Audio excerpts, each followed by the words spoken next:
Olá, amigos do YouTube, sejam muito bem-vindos para mais um podcast Ponto de Fé.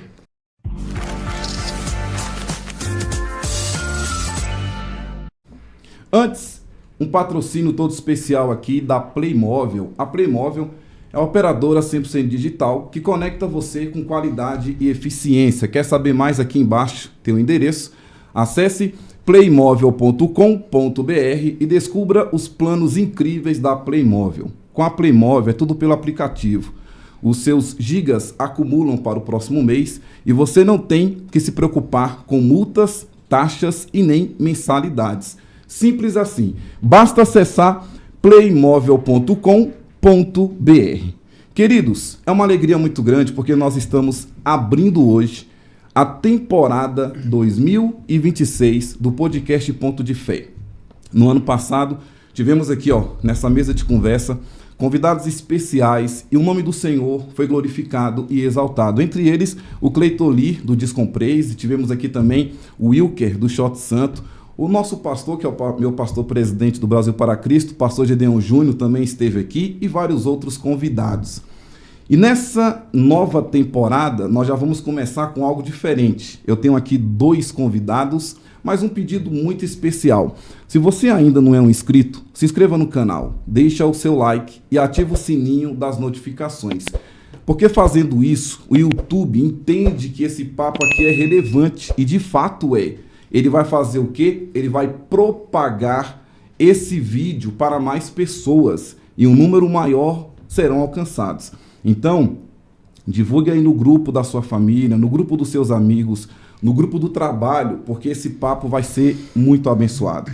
Então, voltamos aqui. Hoje nós vamos falar sobre algo que todo mundo diz que tem, mas pouco sabe definir. Nós vamos falar sobre saúde. Será que saúde é só não estar doente? Nós vamos falar sobre isso. Será que fazer muitos exames significa estar seguro? E quando a medicina precisa decidir entre tratar ou apenas aliviar o sofrimento? Onde entra a fé nisso tudo?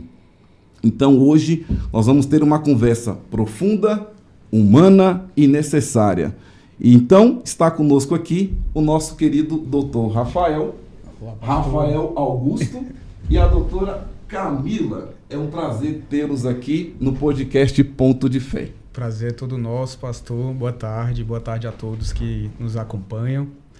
O pastor falou que hoje a gente tem que se apresentar, né? Então, vamos lá. Ali está a sua câmera, fica à vontade. Eu sou Rafael, sou médico de família, minha especialização é essa, medicina de família e comunidade. Eu tenho 32 anos, sou residente aqui do Gama, congrego junto com o nosso querido pastor Heber. Tenho o privilégio de ser casado com a doutora Camila aqui, né? Que vai se apresentar também. Tem que fazer, né, pastor? Aqui. Meu irmão, casamento é uma bênção. Casamento é uma bênção. E hoje eu trabalho no SESI Nacional.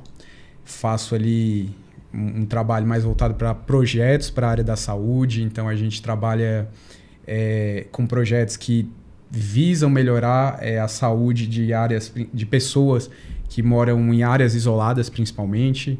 Então é um trabalho bem legal que a gente faz ali no SESI, desenvolvemos, né, tecnologias para que essas pessoas que moram em áreas isoladas possam de alguma maneira se beneficiar.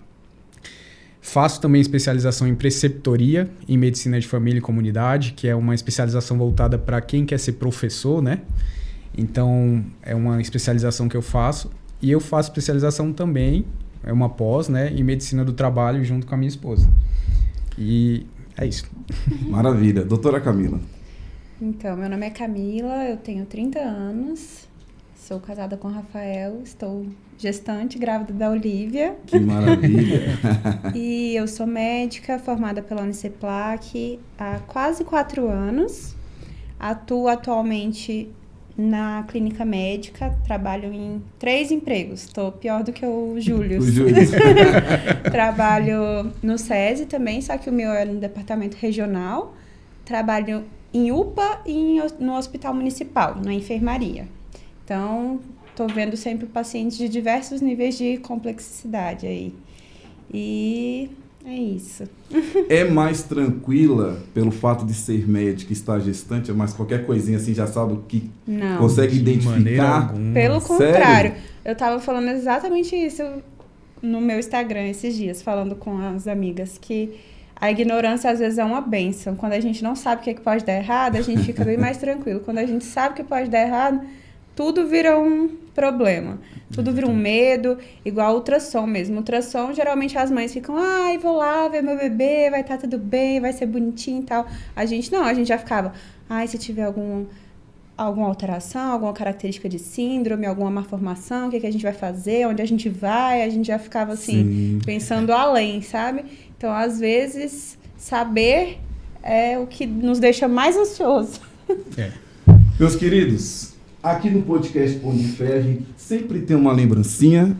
Esse aqui é da doutora Camila. Que E chique. você, Rafael, olha só que interessante. Não, passa isso aí pro Rafael, por gentileza. Opa. A minha esposa marcou aqui. Agora confere o que tem dentro, se tá tudo certinho. Faz aí, Lidiane.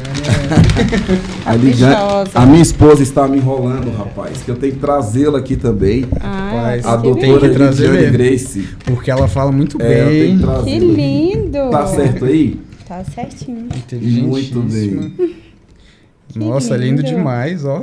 E Muito personalizado. obrigada. Muito obrigado. Agora pastor. qual o detalhe, Rafael? Tu vai ganhar duas, meu irmão. Por quê? A Camila vai ficar com ciúme.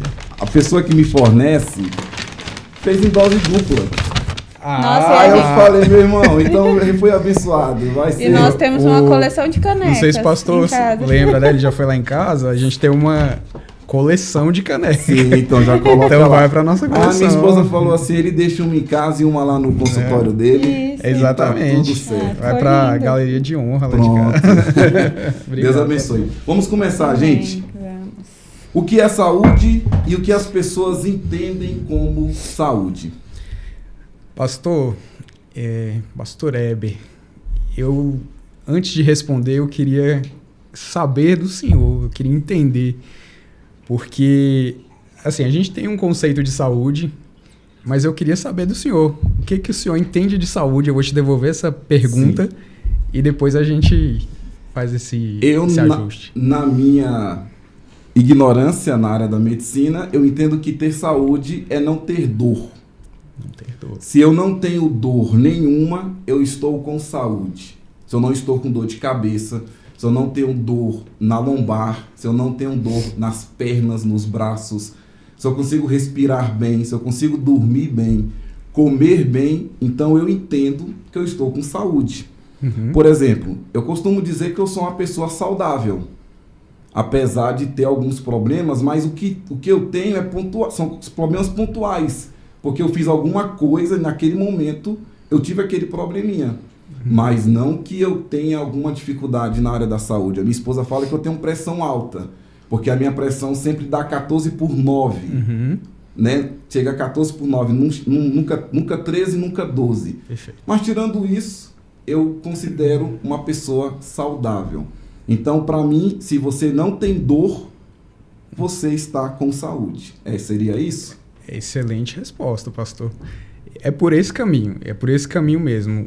Hoje, o que a gente considera como saúde é um pouco diferente do que o senso comum diz, o que a maioria das pessoas, da população entende, sabe? Muitas pessoas entendem saúde como ausência de dor, como ausência de doença, principalmente, né? Entendem saúde como exames normais, né? Exames sem alterações.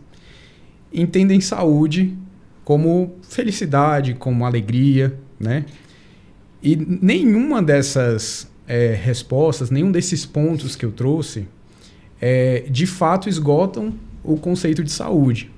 O que a gente pode fazer e trazer é uma adequação daquilo que hoje as pessoas consideram, hoje as sociedades, na verdade, Sociedade Médica, Organização Mundial da Saúde, considera como saúde.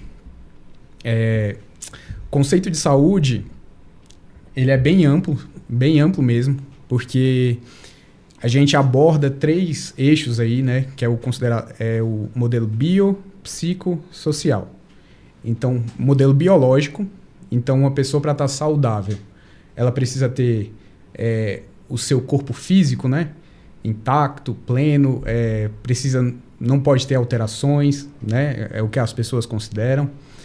Psico, a pessoa precisa ter saúde mental, né? Então a pessoa precisa ter felicidade, precisa ter alegria, tem que ter se tiver depressão, a depressão tem que estar de alguma maneira controlada.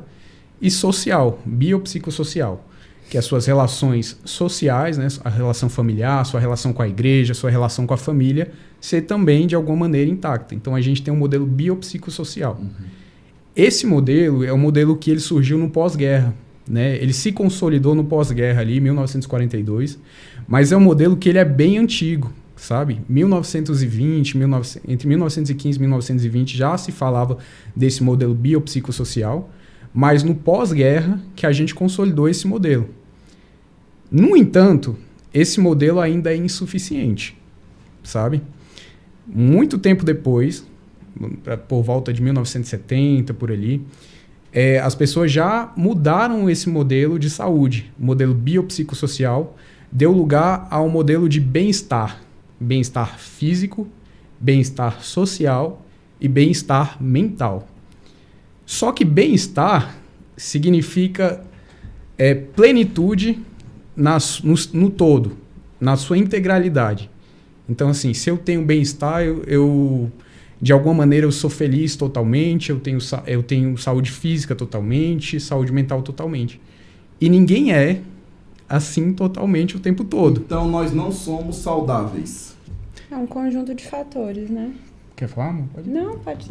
Isso, é um conjunto de fatores. O que eu estou dizendo é o seguinte, que esses 3 eixos, eles conversam entre si. E não necessariamente nós precisamos que esses 3 eixos estejam alinhados e 100% o tempo todo. Entendi. Entendeu? Entendi. Por exemplo, o senhor trouxe no início e falou assim, eu me considero uma pessoa saudável. Apesar da minha esposa falar que a minha pressão está elevada um pouquinho. Eu tenho pacientes, e a Camila também tem, pacientes que são hipertensos, pacientes que são diabéticos, pacientes que têm diversas doenças, e ao mesmo tempo são pacientes que essas doenças não estão controladas. E por essas doenças não estarem controladas, esses pacientes eles sofrem bastante. Então, assim, são pacientes que têm uma doença, sofrem bastante, sofrem inclusive na sua parte psicossocial, né, na sua parte psíquica, né? Eles de alguma maneira ficam impactados por essas doenças. Mas ao mesmo tempo nós temos pacientes que têm hipertensão, que têm diabetes, que têm problemas cardiológicos, que têm problemas na pele, que têm diversas doenças, mas essas doenças elas estão controladas. Essas doenças de alguma maneira não estão impactando o curso da vida daquelas pessoas. Entendi. Então elas são pessoas que, apesar de terem aquelas doenças, são pessoas consideradas saudáveis. Por quê? Porque o modelo, a parte psíquica, social e a parte física, de alguma maneira, estão ali conversando e estão em equilíbrio. Entendeu? Agora... Não deixa a pessoa paralisada. Exatamente. Ela segue a vida normal. Exatamente. Apesar de ter, mas segue normalmente. Exatamente. Nós temos pessoas, por exemplo, que têm exames bem normais. Exames de sangue, exames laboratoriais, né, que a gente fala. Então, elas apresentam o check-up delas ali sem nenhuma alteração. Mas quando você vai conversar com aquelas pessoas, são pessoas tristes, são pessoas desanimadas, são pessoas que não têm vontade de fazer nada. Aí eu te pergunto, pastor, uma pessoa assim é saudável? Não, por isso que eu falo. Então, nesse ponto, Exatamente. É muito difícil ter uma pessoa saudável. Não é que seja difícil, gente. Tem pessoas que realmente são felizes, em todas as áreas está tudo correndo bem, pode ser saudável. Mas muitas delas, a maioria delas, tem esse tipo de problema. Sim. É igual, muitas vezes as pessoas chegam, eu quero fazer um exame porque eu tô me sentindo fraca, indisposta, não tô conseguindo dormir, tem alguma coisa errada. Aí vai, faz o exame, volta com o resultado, não tem nada alterado nos exames. Aí parece que as pessoas ficam até chateadas de não ter achado nenhuma explicação para aquele cansaço, aquele motivo. Aí, como que não deu nada? Eu tô me sentindo muito mal, tô muito cansado, tô muito indisposto. Aí você pensa, né? O físico tá ok, o problema são os outros âmbitos ali, né? Às vezes a pessoa não tem boas relações com a família, Sim. não tem uma rede de apoio, não tem a saúde mental em dia, não pratica nenhuma atividade física, não tem nenhum lazer, a pessoa só trabalha, vai para casa, come, dorme, pronto. E segue esse ciclo e a longo prazo a gente, né, vê que reflete na saúde mental e posteriormente na física. É igual a fibromialgia, né, Rafa? A fibromialgia... Fibromialgia é uma doença que não tem muita explicação da parte fisiopatológica, né, que a gente fala, que é a explicação, digamos assim, da causa da doença, né, a origem da doença, mas é uma doença que existe. As pessoas sentem dores difusas pelo corpo, sentem dores intensas pelo corpo, e elas têm esse diagnóstico. Existe o diagnóstico de fibromialgia, mas você falar assim, tem uma explicação fisiopatológica bem clara para ela? Não temos. Mas a gente tem um perfil. Mas a gente tem um perfil de um paciente com fibromialgia. Sim. Que é um paciente como? Ansioso. É um paciente ansioso, é um paciente muitas vezes poliqueixoso, né? Um paciente que traz diversas queixas, é um paciente tenso, é um paciente que é sobrecarregado, não só no seu trabalho, mas a sua família, o seu ciclo social muitas vezes não é harmonioso. Então, assim, eu não estou falando que todo mundo com fibromialgia é assim, mas muitas vezes nós temos influências externas que são muito importantes e contribuem, influenciam na saúde física. Causam dores e tudo. Então, eu estou começando a achar que eu não sou tão saudável assim. Se for analisar outros fatores, a gente acaba... É porque assim, pastor, quando a gente... Eu estava trazendo um panorama, né? O panorama histórico. Antes a gente tinha o modelo que perdurou muito tempo e até nos dias de hoje a gente ainda fala dele, que é esse modelo biopsicossocial, que é um modelo que ele fala desses 3 eixos e fala do bem-estar relacionado a esses 3 eixos, né? Que é isso que eu te falei, a integralidade desses 3 eixos de uma maneira estanque. Então, assim, para eu ser saudável, eu tenho que ter um bem-estar social, um bem-estar mental e um bem-estar físico.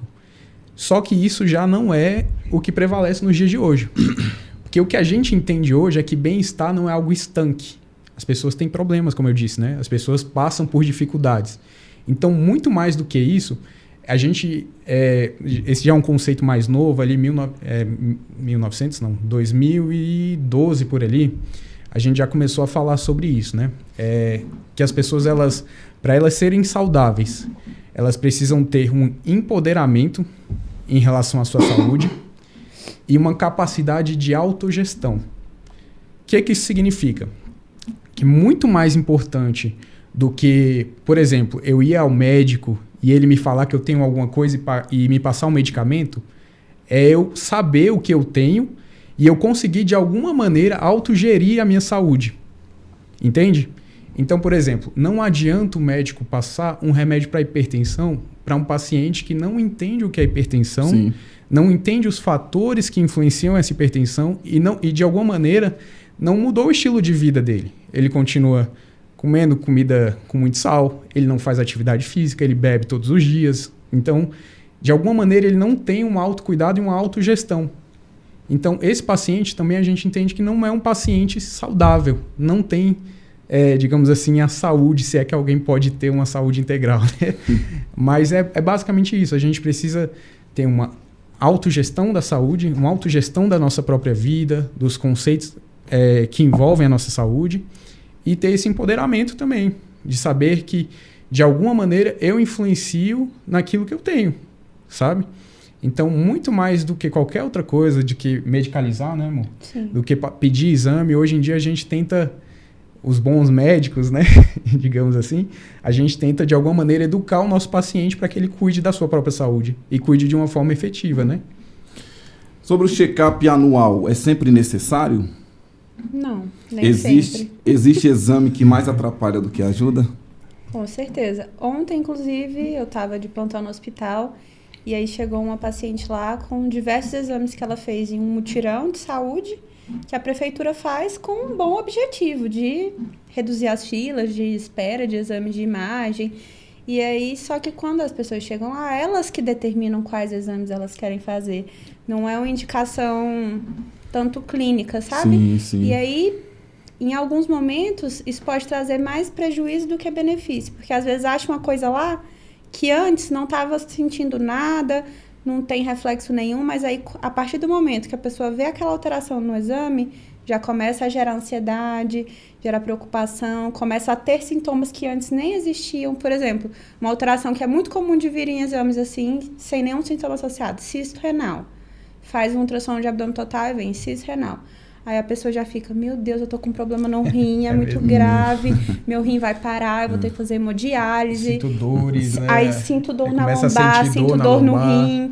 E aí é uma alteração benigna que se você não tivesse feito o exame, você não saberia, você não sentiria nada e não desenvolveria nenhuma complicação decorrente disso. Exatamente. Então, assim, às vezes o exame, ele traz mais ansiedade, mais preocupações do que não ter realizado. Claro que existem as recomendações, né, da sociedade de rastreamento, a depender da idade, a depender dos riscos dos pacientes. Então, tudo tem que ser individualizado. Não existe uma receita de bolo de falar, todo mundo que vai passar comigo aqui na consulta vai pegar esse pedido aqui e vai fazer todos esses exames. Não, é pelas queixas, é pelo histórico pessoal, histórico familiar. Então, não é tão geral assim, é algo individualizado. Exames de rotina, exames são necessários? São, muitas vezes, mas muitas vezes também não. Então, às vezes, assim, as pessoas têm muita dificuldade de ouvir e acreditar em um diagnóstico clínico, que é um diagnóstico que a gente fecha ali na consulta, com o exame físico, escutando a história do paciente, que é um diagnóstico válido. E por muitos anos foi o único diagnóstico possível, né? Exatamente. Na história. E aí, hoje em dia, tudo é exame. Se você não tiver um exame comprovando que você tem aquilo ali, pra você não tem. Então, assim, acho que as pessoas têm que se conscientizar mais em relação a essa questão de que, às vezes, não é necessário. Às vezes, se você observar, se você esperar, você chega em um resultado muito melhor do que você fazer um exame. Sim. Deixa eu passar para vocês uma situação dentro da minha casa. O meu pai hoje almoçou comigo. Certo? Perfeito. Há um ano atrás, o meu pai se queixava com dores nos testículos. E realmente inchou. Aí fomos ao hospital e a médica pediu um exame de próstata. E deu um resultado que, segundo a médica, poderia ser um câncer. Um tal de Pirads 4. A partir daí, foi o seguinte. Faz a ressonância magnética. Aí fez. Aí de lá, ela mandou para um outro profissional. Porque aí já indicou algo de íngua. Íngua é como se fosse uma hérnia, né? É uma hérnia inguinal, né? Aí fomos para esse profissional. Aí o que acontece? A médica pediu uma biópsia dessa próstata. Só que mandou para o cardiologista. O cardiologista disse não. Vai fazer o exame do coração para ver se o senhor aguenta esse exame. Quando chegou, a médica falou, o senhor está com o coração com a veia 70% entupida. E o médico que foi, essa semana, eu fui lá na HUB, o médico falou, tem que fazer a biópsia com urgência. Você vai fazer esses exames, traga seu pai para a gente fazer essa biópsia.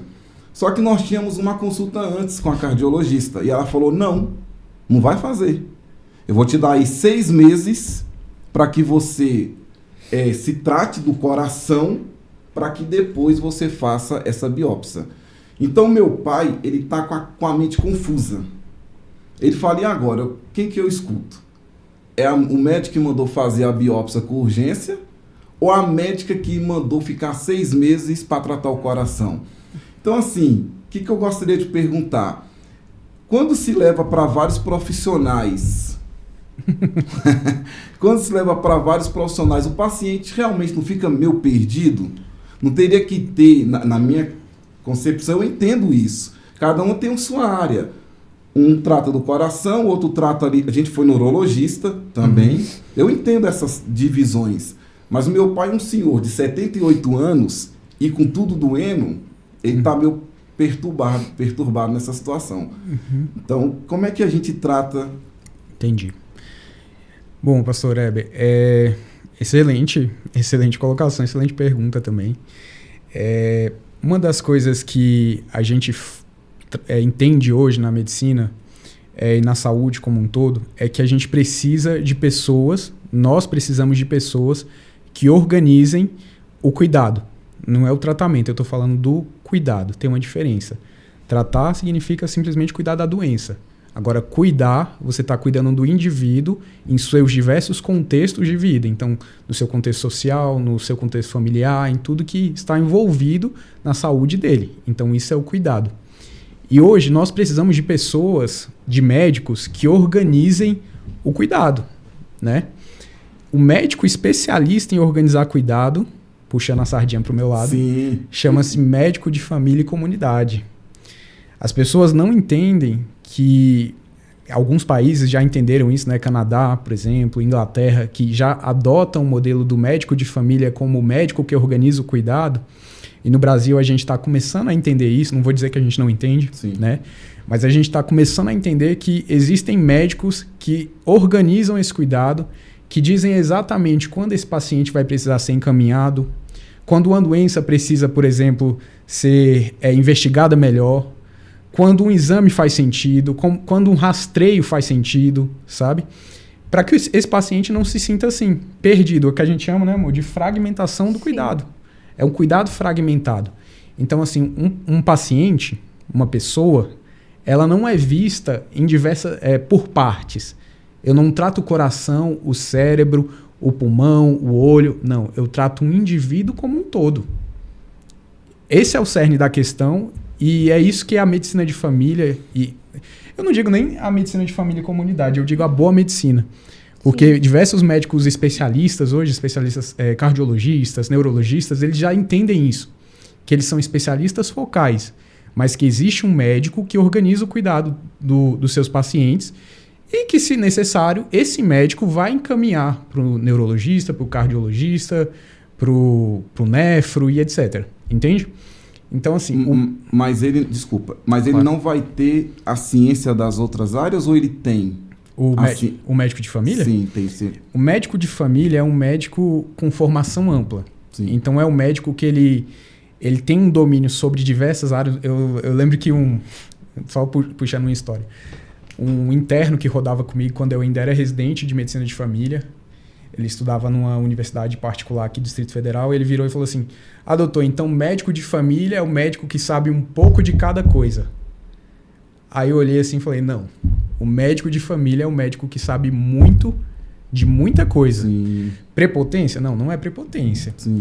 Mas quando você vai ver os resultados, você vê que o médico de família, um bom médico de família, resolve de 80% a 90% das demandas de saúde da população. É um médico que, quando o paciente chega, ele não chega com um diagnóstico escrito na testa. Então, é ele que é o responsável por pensar no primeiro diagnóstico. Então, ele pensou, por exemplo, num lúpus eritematoso sistêmico, uma doença extremamente complexa aí. Sim. Ele pensou naquilo e ele encaminhou para o reumatologista. Quando chegou no reumatologista, ele já chegou com a suspeita da doença ou, às vezes, com o diagnóstico fechado. Entende? Então, assim, é um médico extremamente competente, porque ele trabalha ali numa área que é a atenção básica, que você não tem tantos recursos. Então, ele está trabalhando o tempo todo ali com raciocínio clínico, com hipóteses diagnósticas, considerando os diversos determinantes de saúde daquele paciente, né? Sem recursos, sem exames que muitas vezes estão ali disponíveis, que no hospital a gente consegue. E ele consegue pensar em diversas coisas, com uma baixa densidade tecnológica, né, que a gente fala, não tem tanto recurso assim. E ele vai ali, de alguma maneira, levantando com uma incerteza muito grande, né? A gente fala que a gente consegue administrar essa incerteza diagnóstica de uma maneira muito boa, né? Um exemplo não sei se a Camila concorda, por exemplo, se a gente pegar um paciente com tosse, há uma semana, 7 a 10 dias ali, tosse seca, falta de ar, a gente pensa no quê, amor? Começa a pensar aí numa pneumonia, talvez? Pneumonia, crise de asma. Pneumonia, crise de alergia, né? Uma alergia. Refluxo. Algumas coisas nesse sentido. Uma coisa vai puxando outra. Agora, exatamente. Só que o tempo ali, 7 a 10 dias, é um tempo que já direciona a gente um pouco melhor. Agora você imagina, pastor, um paciente que está um dia tossindo e ele chega para o médico. E ele fala assim, doutor, o que eu tenho? E o médico de família é o médico que ele consegue entender, através dos sintomas que aquele paciente está apresentando, da tosse, de outros que possam, de alguma maneira, na entrevista ele aparecer, na anamnese, que a gente chama, o curso que aquele paciente pode tomar. Ele pode evoluir com uma tosse que vai melhorar, que é um resfriado, pode ser um resfriado comum, que em 1 a 2 semanas vai melhorar. Ele pode evoluir com uma tosse seca, com uma falta de ar, com a dor no peito, que é uma pneumonia. Ele pode evoluir com uma tosse prolongada por mais de 20 dias, que pode ser uma tuberculose. Como é que ele vai fazer com que esse paciente melhore? E se ele evoluir para um desses caminhos, esse paciente não se perca? Criando o que a gente chama de vínculo. O médico de família é o médico hoje que cria mais vínculo com o seu paciente. É um dos princípios da especialidade. Então, assim, a gente vira o médico daquela família, daquele paciente. O que é maravilhoso. Que é sensacional. Sensacional. É Essa sensacional. oportunidade de reavaliação, né? Porque se meu pai tivesse um médico de família, ele não estava tão perdido. E o que aconteceria era o seguinte. O seu pai... Qual é o nome do seu pai mesmo? Milton. O seu Milton, ele iria chegar, quando eu trabalhava no posto de saúde, ele iria chegar e falar assim, doutor Rafael, eu tô com esse problema, esse problema e esse problema. O que você acha? Ele espera que alguém organize a vida dele, sim. Naquele momento. Então, o médico de família é esse personagem que, no momento crucial da vida do cidadão, na vida da pessoa, ele vai organizar, ele vai dizer, não, você vai, o que é prioridade? Você vai fazer primeiro aquilo ali, depois você vai fazer aquilo ali, agora você vai fazer esse exame. Ô, seu Milton, não mexe com isso. Não tem por que o senhor mexer com isso agora. Vamos esperar? E o vínculo que ele tem com o paciente, o médico de família e o paciente, vamos dizer que se o Milton fosse meu paciente, me daria uma segurança e daria uma segurança para ele também. Ele ficaria tranquilo em não tratar, por exemplo, se fosse o caso, né? E esse é um dos pontos principais da nossa especialidade, da minha especialidade, que eu tenho muito orgulho de ser médico de família e que tornam ela muito linda. É o vínculo com o nosso paciente, né? E aí, já pegando esse gancho, o Acolhe Mais. O Acolhe Mais. É um projeto dos dois? É seu? Como é que funciona? A doutora tá... porque a gente é uma só carne, sim, né? sim. Então, tudo que... Eu não sou especialista em medicina de família. Eu tô ajudando ele mais nos bastidores. Sim. Mas ali com a parte não, de imagem. É porque, assim, a Camila, minha esposa, ela é muito, muito safa, sabe? Eu sempre costumo falar que eu sou mais devagar. Quando eu penso em fazer, ela já fez. Já fez. Então, ela, às vezes eu falo assim, poxa, amor, eu queria fazer uma publicação assim, falando de tal doença, e ela fala, pô, amor, mas isso não tá em alta, as pessoas não querem saber disso. Porque às vezes eu puxo para uns lados, nada a ver, sabe? Uma parte, eu gosto de ciência, eu gosto de leito, vamos... Ela, não é por aí, as pessoas querem entender outras coisas, o básico. Rapaz, se a gente não tivesse as nossas esposas do lado, meu amigo, tava enrolado. O Acolhe Mais é um projeto dele com um colega que também é médico de família, né? Perfeito. O Acolhe Mais, voltando, né, para o Acolhe Mais. A gente terminou a residência há uns 2 anos, 1 ano e meio por aí. Eu e o Dr. Pedro, né, Dr. Pedro Felipe, excelente médico, inclusive. E eu trabalhava em emergência, né? Trabalho ainda, né, em pronto-socorro. Trabalho nessa parte de gestão. O Pedro, meu amigo da residência, trabalha com emergência também, né? Trabalha em enfermaria. Só que excelente médico de família. E eu virei pro Pedro e falei assim, Pedro, a gente precisava oferecer de alguma maneira esse cuidado médico, que é diferente que o médico de família traz para as pessoas. O que a gente vê hoje em dia são médicos que não tem muitas vezes uma especialização, não tem expertise, oferecendo um serviço que nós, médicos de família, poderíamos oferecer com muita qualidade. Que é o quê? Que é o cuidado em casa, que é o cuidado domiciliar, que é o cuidado com vínculo, que é um cuidado integral, né, olhando o indivíduo como um todo, que é o cuidado ao longo do tempo.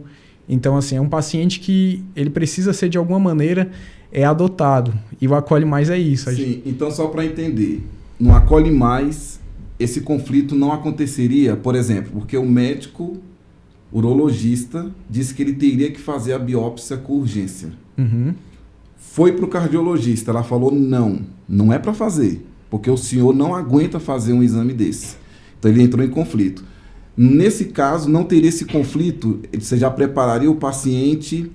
Como é que seria? Se o seu Milton fosse um paciente do Acolhe Mais, Sim. em primeiro lugar, o que a gente faria? Hoje nós trabalhamos com atendimento domiciliar, nós vamos na casa do paciente, porque nós entendemos que a casa do paciente é o melhor ambiente para ele ser cuidado, né?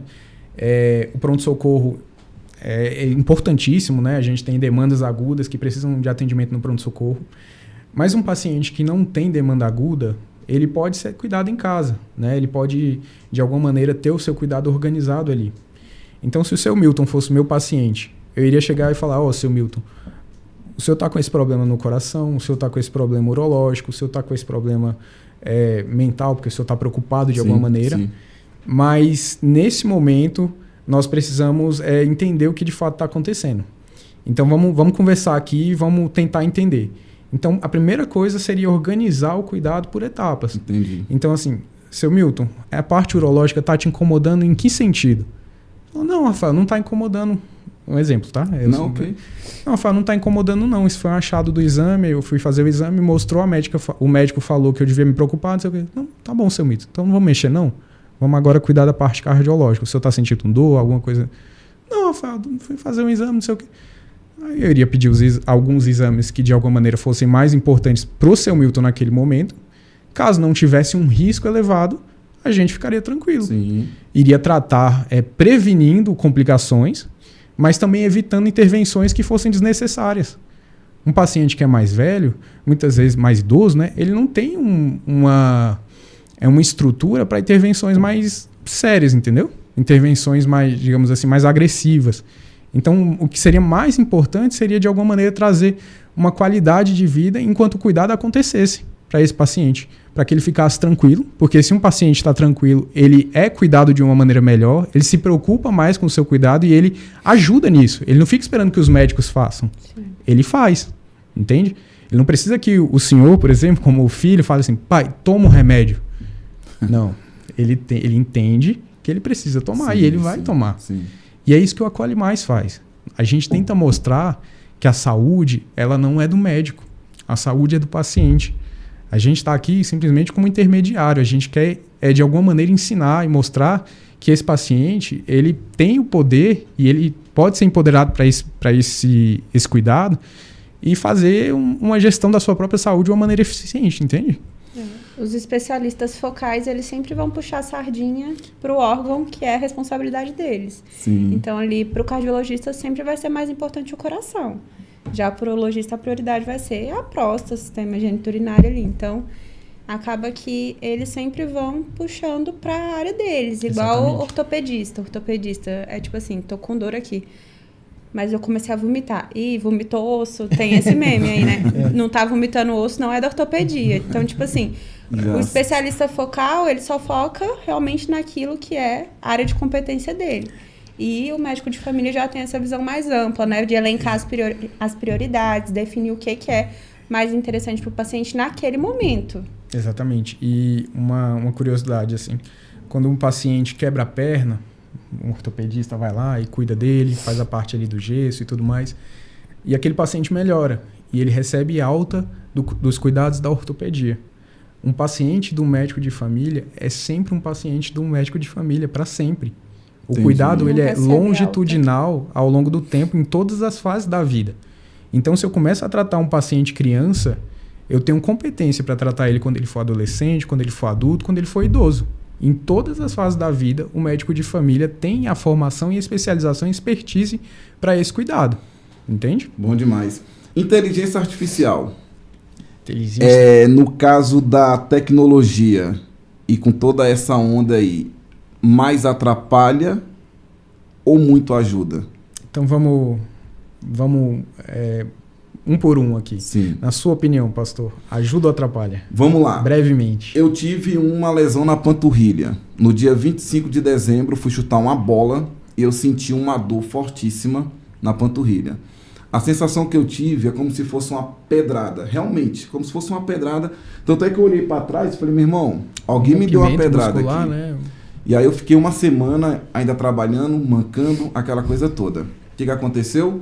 Fui para o hospital, imobilizaram a minha perna, fiquei 20 dias com a perna imobilizada. Só que depois que ele mandou usar a bota, essa perna inchou demais. Onde é que eu fui, meu irmão? Eu fui no ChatGPT. Perfeito. Perguntar o que estava acontecendo. E o ChatGPT falou para mim que isso é normal, é lesão, demora de 1 mês a 1 mês e meio. Mas aí eu fiz uma pergunta para ele. Eu posso usar meia de compressão? Porque estava inchado demais. Uhum. E ele falou assim, pode se for suave compressão. Eu tinha uma média. A suave é 15-20. A média é 20-30 e a alta 30-40. Uhum. E eu tinha 20-30. E ele falou que não podia usar. E por teimosia eu coloquei Rafael e Camila. Não é que eu senti uma palpitação no coração forte? Quando eu coloquei a meia, eu tirei imediatamente. Então, nesse ponto, doutores, me ajudou muito o ChatGPT. Sim, com certeza. E eu tirei e fui seguindo algumas coisas. Tanto é que ele falou o seguinte lá, não coloca mais gelo. E depois o médico confirmou, coloque água quente agora, para poder desinchar. Então, assim, me ajudou naquele momento. Não quer dizer que ele vai ser o meu médico, né? Não, mas me ajudou. Excelente. E você, mozinho, o que você entende aí? É uma linha tênue, né? Existe, claro, os benefícios e existe as lástimas aí da inteligência artificial. Porque hoje todo mundo acha que por ter acesso ali ao celular não precisa mais passar pelo médico, né? Não precisa do atendimento, do exame físico. E essa parte, a inteligência artificial não substitui. Pelo menos não até o momento. Sim, sim. Então, assim, é claro que inclusive na nossa profissão nos ajuda a fazer uma evolução mais rápida, nos ajuda a não deixar passar alguns pontos, nos ajuda no nosso dia a dia também. Mas eu creio que muita gente está negligenciando um pouco o seu próprio cuidado porque tem ali o acesso à inteligência artificial. Por exemplo, com psicólogo. Tem gente que hoje em dia deixou de fazer terapia com psicólogo e está fazendo com a IA. Faz ali no ChatGPT, terapia. Existe, eu conheço pessoas que estão fazendo isso. Então, assim, a longo prazo, talvez substitua muitas profissões? Sim, com certeza.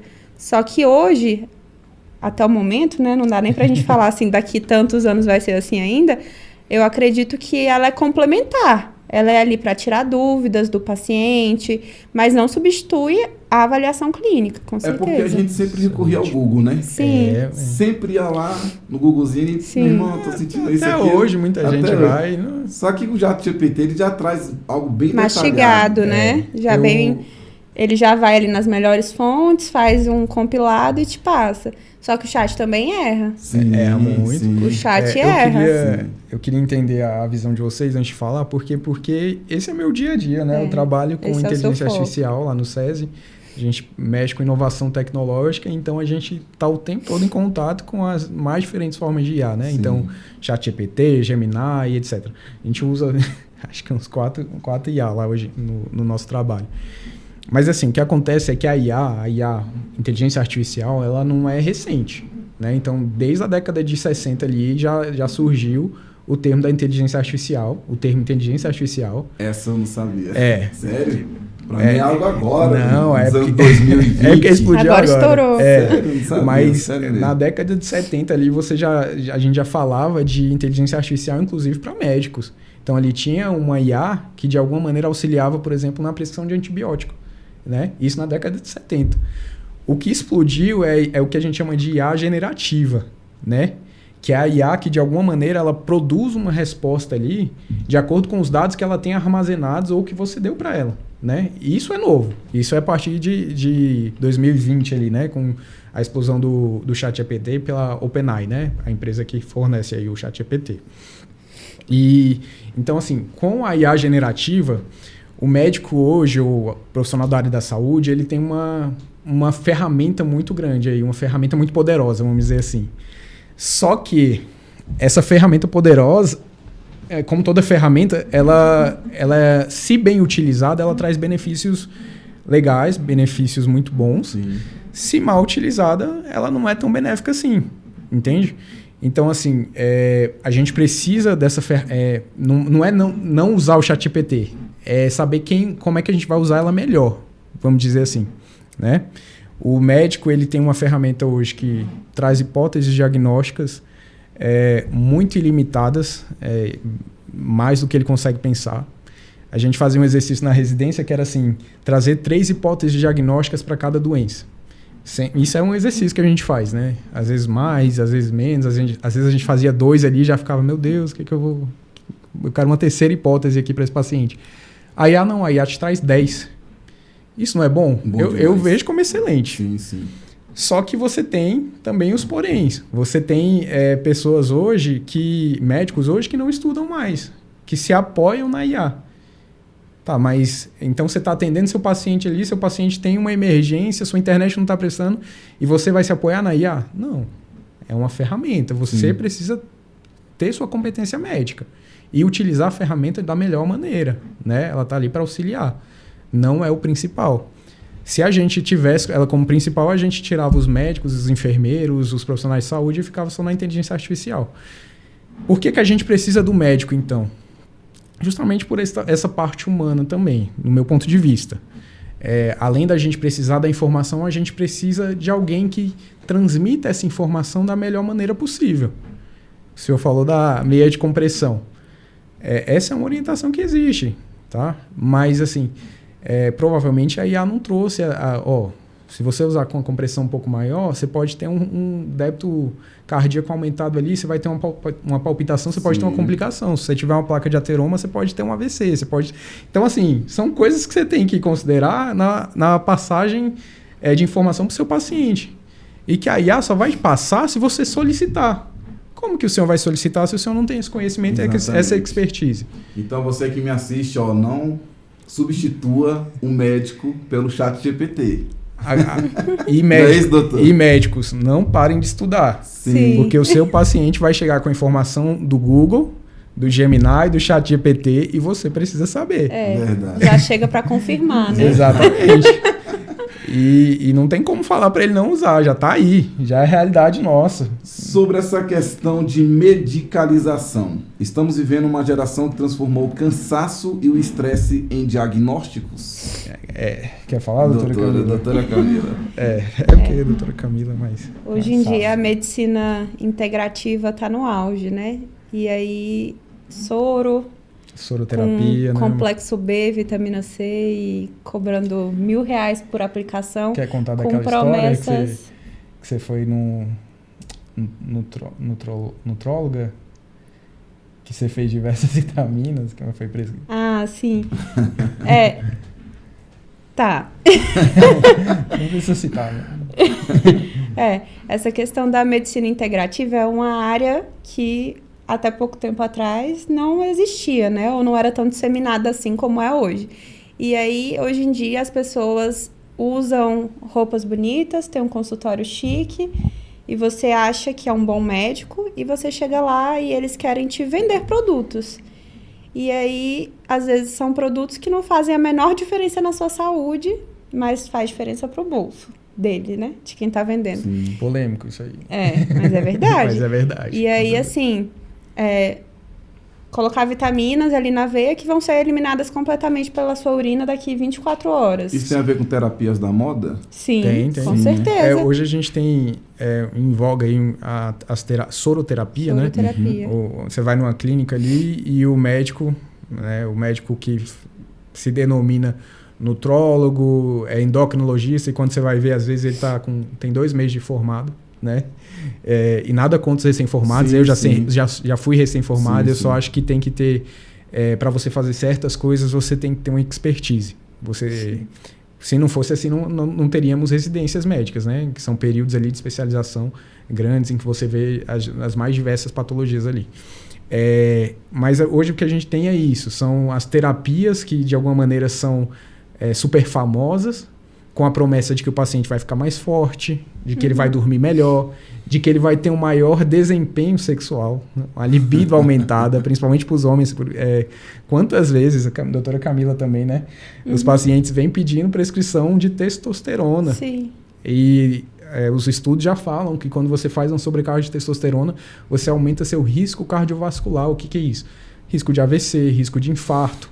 Então, assim, Paciente para repor testosterona, que é uma terapia da moda, precisa ter indicação, né? E a indicação não é o desânimozinho que ele sente. É um valor determinado ali.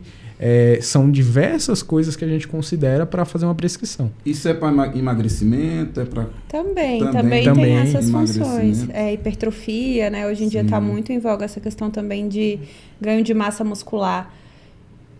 Vida fitness, né? Tá muito em auge, corrida tá muito em auge. Então, não é assim, ruim, né, amor? Mas... não é ruim, óbvio, né? Assim, tem o lado positivo, mas hoje as pessoas estão vendendo muito protocolo, o chip da beleza, o protocolo de emagrecimento, o protocolo de não sei o quê. E isso é muito complicado, porque não existe um protocolo para tudo na saúde, assim, dessa parte. No meu ponto de vista, eu entendo que as pessoas sempre querem aquilo que é mais rápido e aquilo que é mais objetivo, né? Então, que é melhor? Você, de repente, ter um chip da beleza que vai te dar uma disposição, que vai te fazer emagrecer, ganhar força. O chip é um implante hormonal. Implante hormonal, né? Que ele libera uma quantidade absurda de hormônio no corpo. E a pessoa, ela vai... Assim, uma mulher, ela tem uma quantidade... Um exemplo. Uma quantidade baixa de testosterona fisiológica. E quando você faz uma superdosagem de testosterona é um hormônio anabólico ali, você vai ter, sim, um aumento de força, um aumento de disposição. Mas de libido, né? Mas é um aumento suprafisiológico, é além daquilo que você precisa. Então isso é mais fácil, você oferecer para o seu paciente uma pílula que vai mudar tudo, né? E quais os resultados disso a longo prazo, né? A gente ainda não sabe. Exatamente. Como que essas pessoas que hoje estão fazendo uso dessas medicações de forma desenfreada vão estar daqui a anos. Mas... Aumenta muito o risco de câncer também, esse uso de hormônios assim, de forma indiscriminada. Com certeza. E é muito melhor você orientar seu paciente a fazer atividade física, 150 minutos por semana, dormir melhor, comer melhor. Levantar peso, principalmente as pessoas aí por volta dos 50 estão entrando na fase aí, na idade mais idosa, né? Idoso acha que não precisa levantar peso, precisa. Tô ficando idoso. Exercício de flexibilidade. Nada, pastor tá... Esse ano eu vou completar o meu cinquentenário, meu irmão. Pastor tá voando, nem parece. Igual outra coisa também, o monjaro. Monjaro, hoje em dia o pessoal compra monjaro em qualquer esquina, monjaro do Paraguai, monjaro manipulado de não sei aonde e aplica. Na época da vacina do Covid... Ninguém queria aplicar porque ia fazer mal. Então, assim, a parte estética... É muito mais importante, né? Importante do que a parte da saúde. Porque hoje em dia, pensando em emagrecer, as pessoas aplicam qualquer coisa sem saber nada sobre evidência. Exatamente. A evidência que ela fala é estudo científico. Tudo que a gente vai fazer na medicina, na boa medicina... Eu falo boa medicina porque existe uma medicina que é ruim mesmo, sabe? A boa medicina, ela é a medicina baseada em evidências. O que isso significa? Que para tudo que você vai fazer na medicina, você precisa ter um estudo corroborando com aquilo. Ou ao menos ter alguma coisa que fortaleça aquilo que você vai fazer. Existem estudos que são muito bons e existem estudos que são muito ruins. A boa medicina considera os estudos bons para você tomar uma conduta, entende? Então o que a gente tem hoje são estudos muito frágeis para, por exemplo, a aplicação de retatrutida, né, amor, que é o mais novo aí, para tirzepatida, que é o monjaro, da forma que está sendo utilizado, né? Você tem uma falsificação muito grande desses medicamentos, inclusive com complicações, tem síndrome de Guillain-Barré aí, alguns casos, pancreatite aparecendo por conta de monjaro falsificado, por exemplo. O nosso tempo, meu irmão, vou te falar, eu já recebi convidados aqui que o tempo passou rápido, mas o de vocês, agora aqui deu 15 minutos. Não, já foi 55 minutos, eu só tenho 5 minutos que o Gabriel vai me dar mais 10 ali, ó. De groja. Aí, ó, é o seguinte, uma pergunta que eu não posso deixar de fazer. Como discernir entre fé por milagre e obstinação terapêutica? Tá. Eu vou tentar de alguma maneira trazer, amor. Qualquer coisa você me ajuda, tá bom?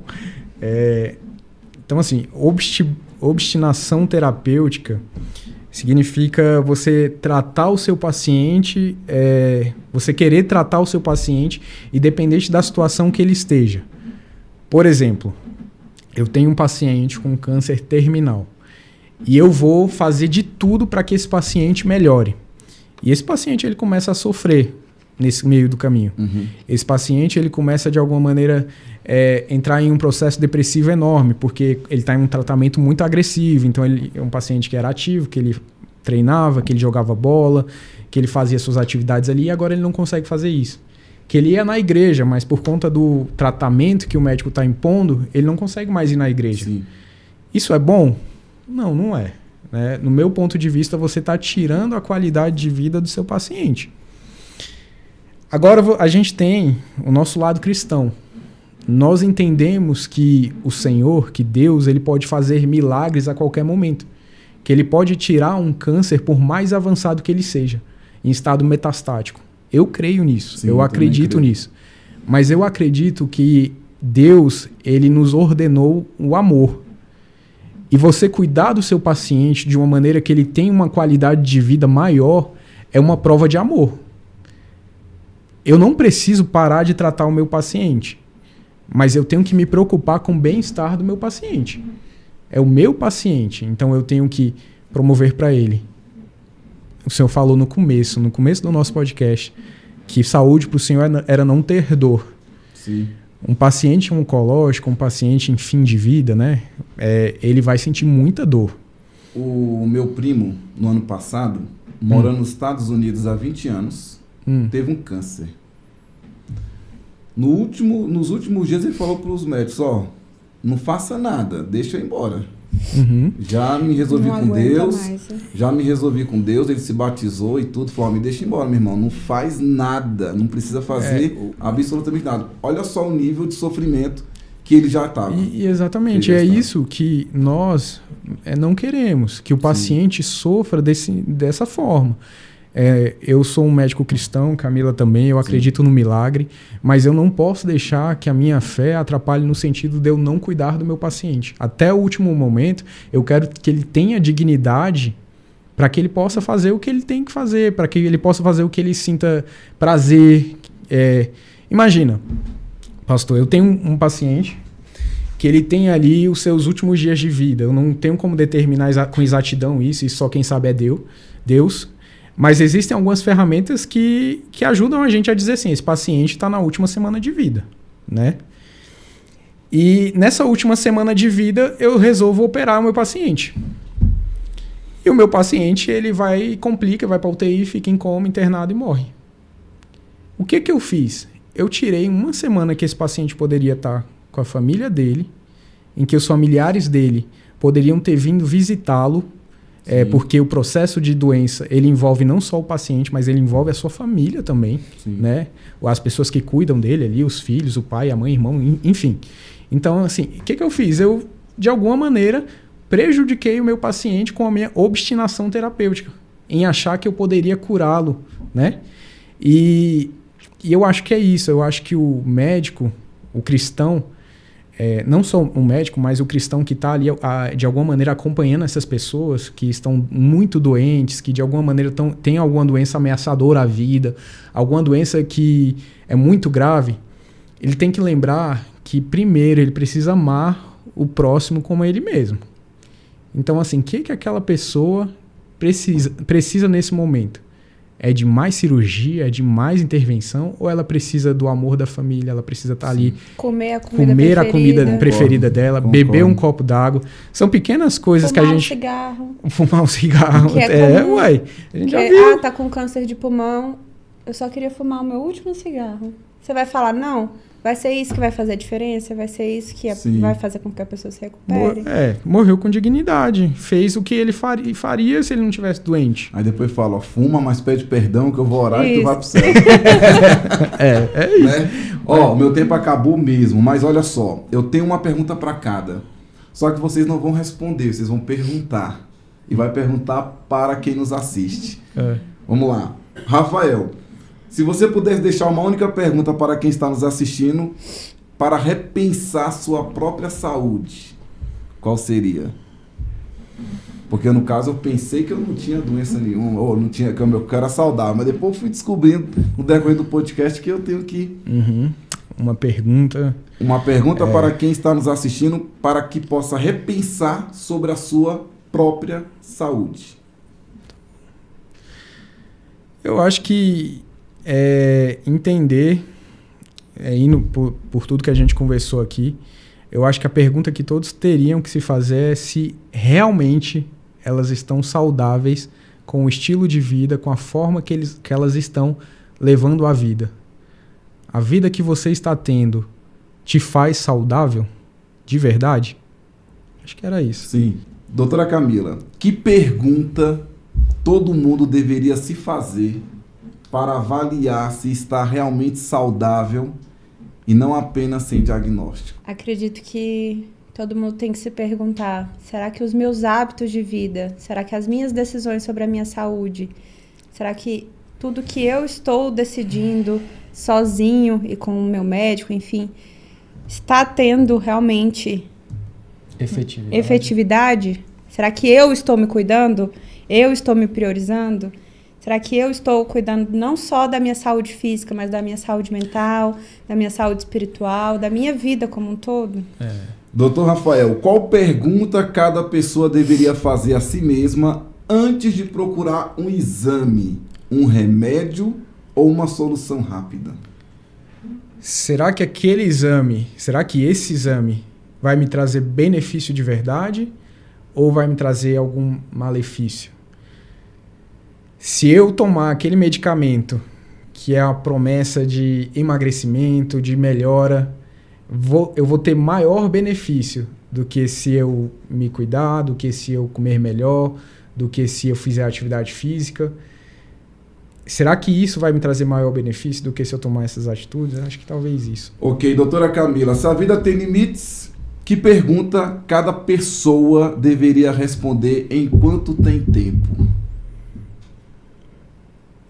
Será que eu estou aproveitando cada minuto que Deus me deu, cada minuto da minha vida com sabedoria? Diante de tanta tecnologia, exames, informações, qual pergunta não pode faltar na vida de quem quer cuidar da própria saúde de forma consciente? Porque às vezes vai lá no ChatGPT de forma totalmente irresponsável e acha que pode se consultar. Talvez qual a consequência que o uso dessas tecnologias e o uso dessas inteligências artificiais que estão disponíveis ali vão trazer para a minha saúde, sejam elas boas ou ruins, né? Então, tentar de alguma maneira entender que tudo aquilo que você faz na internet, com essas tecnologias que estão aí disponíveis, tem influência na sua saúde de alguma maneira. As pessoas cada vez mais estão colocando em prática aquilo que o ChatGPT diz, né? E em detrimento, por exemplo, de uma orientação médica, é o que a gente tem visto. Sim. Queridos, vamos encerrar. Nós encontramos a doutora Camila aonde nas redes sociais? Instagram, Camis de Oliveira. Camila? Camis de Oliveira. Porque eu vou colocar embaixo aí. Isso. Só o Instagram que eu faço uso. E o LinkedIn, né? LinkedIn. Camila de Oliveira Rocha. Sim, doutor Rafael te encontra onde? No Instagram. O meu Instagram é @doutor.rafael.augusto. No Instagram do Acolhe Mais, Acolhe Mais BSB, escrito mais mesmo, não é o símbolo, tá? Então, Acolhe Mais BSB.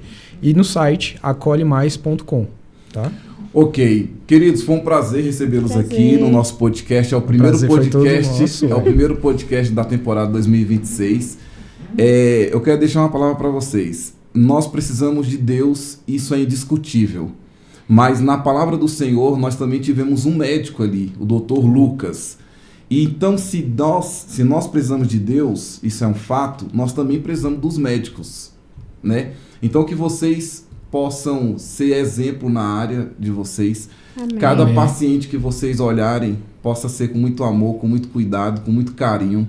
E que aquela pessoa que chegar ali diante de vocês, praticamente é tipo assim... Meu irmão, ou você me salva ou eu tô enrolado. E aí vocês, com muito amor, vai cuidar daquela pessoa. Então, que Deus possa te instruir, Rafael, em toda a sua vida na medicina.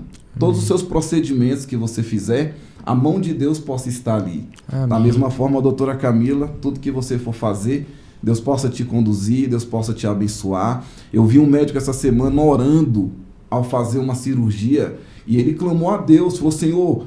que não seja eu, mas que seja tuas mãos aqui, que tudo possa correr bem. Isso antes da anestesia geral. E a paciente ali, parece que tudo deu certo e o nome do Senhor foi glorificado naquele momento. Então que Deus possa abençoar a sua vida e a Olívia, que Deus possa abençoá-la em nome de Jesus. Amém, muito Meus obrigada. queridos, que Deus possa te abençoar. Muito obrigado por acompanhar esse podcast. Que Deus possa te abençoar grandemente. Quero que você compartilhe esta conversa. Mande aí para os seus amigos e Deus vai te abençoar grandemente em nome do Senhor Jesus. Que Deus te abençoe. Um forte abraço. Fique com Deus e a paz do Senhor Jesus. Amém. Muito obrigado, viu? Meu irmão, tem que trazer vocês aqui de novo.